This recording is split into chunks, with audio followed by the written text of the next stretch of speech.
So let's get started into today's video. Today we're going to be discussing my personal favorite Warframe. Now this is a follow-up video to my previous one, which is going to be linked right up here at the very top right.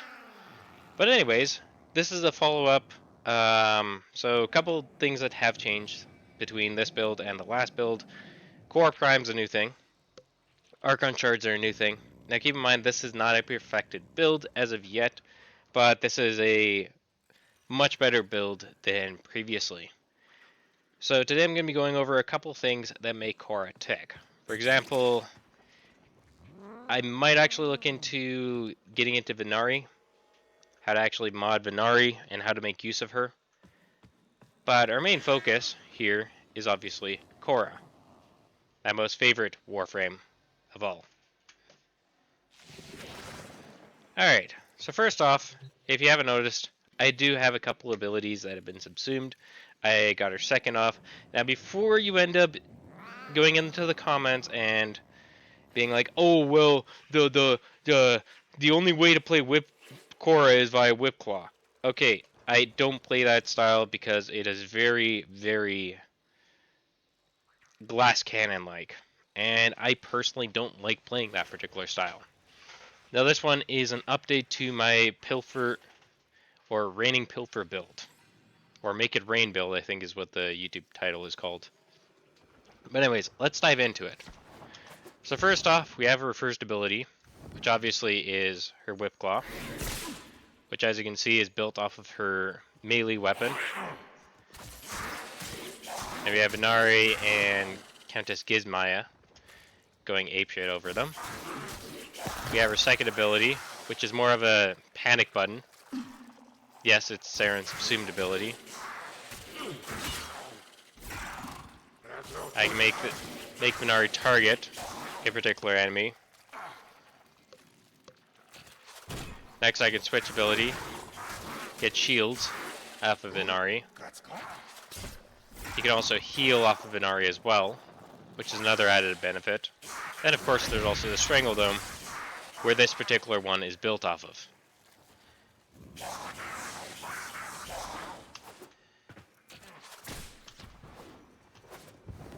Now to explain how to switch Khora's abilities. So you press and hold your third ability. So for example, that's the right trigger, and I believe Y on switch. Anyways, yeah, you'll figure it out. So to summon the ability, it's double tap with a target in mind. To switch abilities, it's press and hold for about 3 seconds. Let's dive into the build, shall we? So first off, one thing I'm going to end up saying is, like I said, this is a farming build. So ideally you want duration, and you also want a lot of range. Now, I know what you're saying, oh, well, you're using narrow-minded, that reduces your range. Well, yeah, duration is kind of the key here. Now, Khora's Strangle Domes work very, very similarly to Hydroids, except for the factor that it can hold a maximum of 27 enemies, as opposed to Hydroid 6. Hydroid does have 100% on his drop chance of rare drops. Khora has only 60%, but I very much like the 27 60% versus the 6 of 100%, if you get where I'm coming at. So I have Energy Siphon in this one. You are going to have to use an Aura Forma to end up switching this polarity to a unit, to an all polarization. So this one does require an Aura Forma. We also have Power Drift, because you know more strength is always nice, but it's not required. In fact, I could probably put Cunning Drift, but wrong polarity. Yeah, I think it's the wrong polarity. Anyways, we got Stretch, obviously a very good ability. Augur Reach, more range. Constitution, faster knockdown recovery, duration. We also have Continuity, more duration. Narrow-minded, more duration. Primed Flow, completely maxed out, obviously. Pilfering Strangle Dome, this is your... Oh, so it's 65. Anyways, Pilfering Strangledome, which is her augment for her 4. And then, of course, we have Overextended, which, in a sense, negates this one over here. Now, these two aren't necessarily required. Arcane Aegis just gives shield gating. And then Arcane Energize is always useful, because I tend to use a lot of energy. Once again, I will be looking at this in a future video, and who knows, this might be featured in a future video as well once I make a decent build for it, though it's still work in progress at the point of making this video.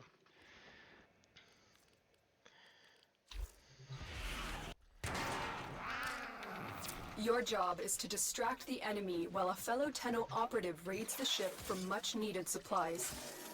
Make your presence known. There are void fissures in the area. Use these to crack open a relic. Life support has been cut off. They're trying to choke you out. Hold on. I'm sending auxiliary life support. You found a fissure. Look out for reactant.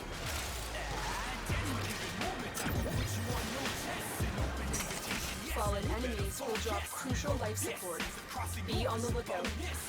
So Khora is very much benefited towards a survival type or defense type mission, but she can be good in many different situations. As you can see, I have my 2 Strangledomes set up, and they do drop regular of the survival canisters thingies. Or life capsules, that's what I'm looking for.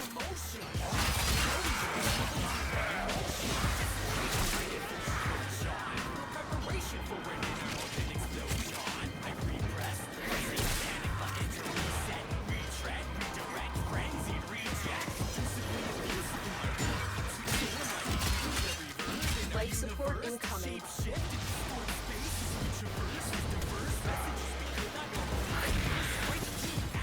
As you can see, clearly we need life support.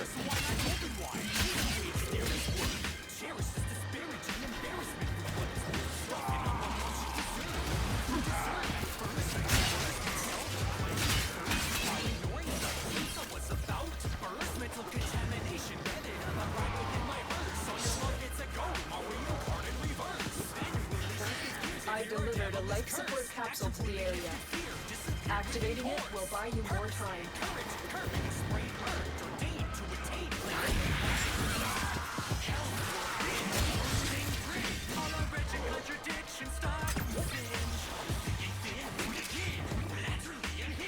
It's also a really good frame to get focus off of as well.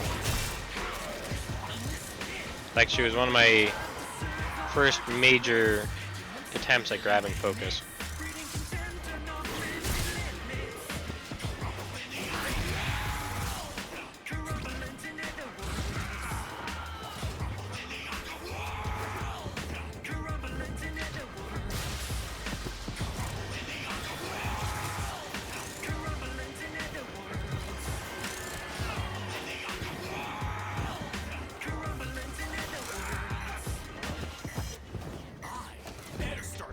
In case you ask why I'm going up here, sometimes you can find Iaten sculptures up there. Tenno, prepare for life support.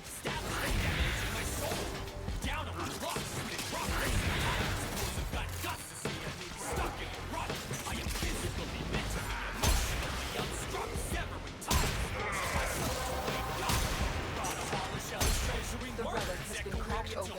Finish your mission to find out what's inside.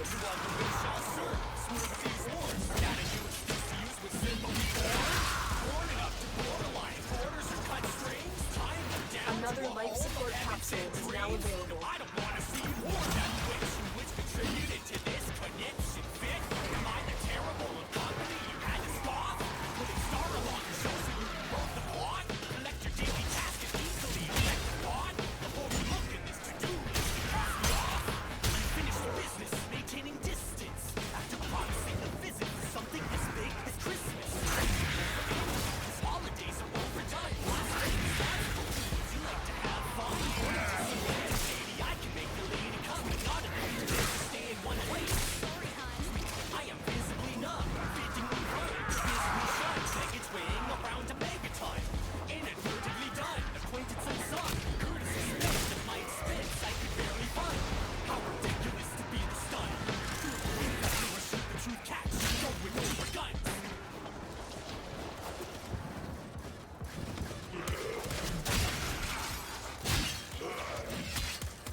Additional life support has arrived.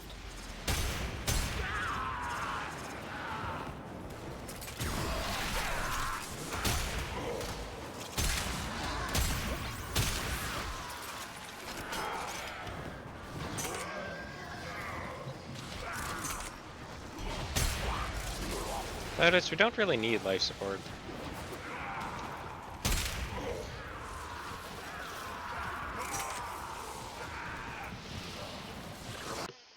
Alright guys, so I hope this video did go to showcase that there is other viable builds for Khora outside of just the Whipclaw build. Now this particular build works great with pretty much your entire kit when you think about it. And that's to say quite a lot with everything being said. Now, a couple things I could improve. I will definitely improve them at a later date.